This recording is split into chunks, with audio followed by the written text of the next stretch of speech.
This is the Sales Babble Podcast, episode 432, How to Make an Elevator Pitch.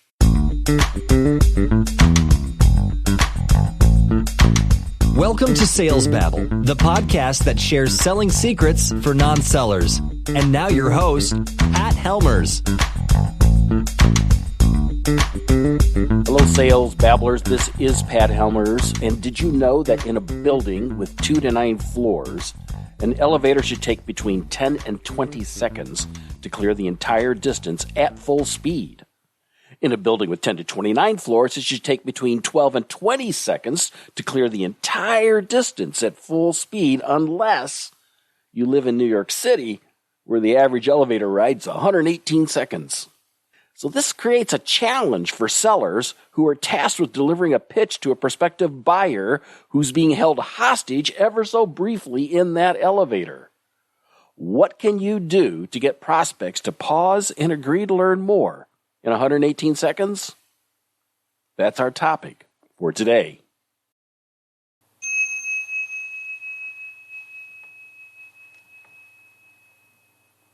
And now today's chapter. The elevator pitch.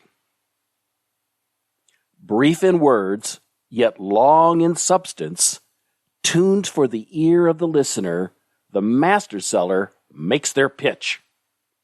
Both concise and precise, asking questions that elicit response in search of a gap to be filled, a story that touches the heart.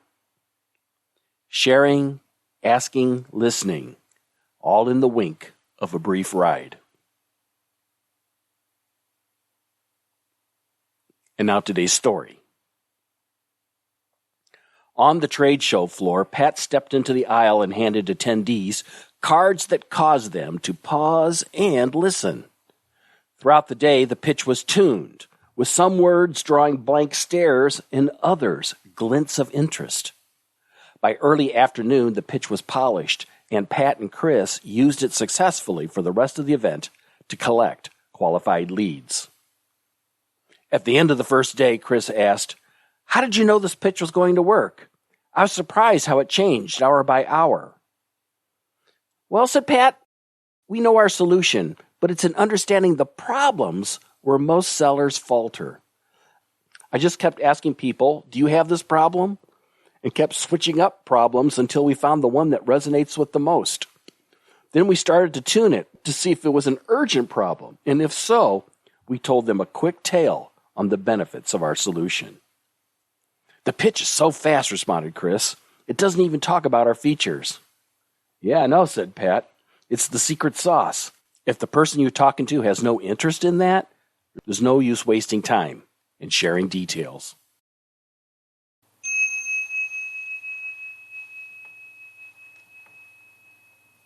Albert Einstein once said, "If you can't explain it simply, you don't know it well enough." And we all know that this is true, right? Reflect back on your own life where somebody came up to you and started pitching a product or an idea that had nothing to do with you, and they wouldn't stop talking. Oh my goodness, it's so painful.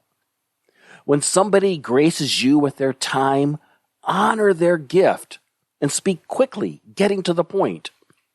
Succinctly share your value proposition that says, "I help these types of people with this set of problems by providing a solution that has this set of benefits. Is that you?" Bam, ba-bam, ba-bam. When you can repeat this pitch with no effort, a pitch that flows like water from the mountains, then you're prepared to enter the elevator and make your case. Now, to download a copy of this week's Tao Te Ching of Sales chapter, you can find it in the show notes at www.salesbabble.com. And if you'd like to dig deeper into this topic, reach out to me right on that website. There's a Babble Me button. I would love to hear from you. We can set up a time to talk or have a cup of coffee or a video chat. If you found value in this episode, please share it with a friend, somebody else who is looking to grow their selling skills. That would be great. Thanks again for spending a moment with us today. Until next Tuesday, take care and have a highly successful and a profitable selling day.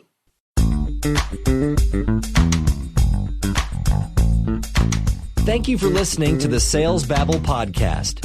Find us at www.salesbabble.com.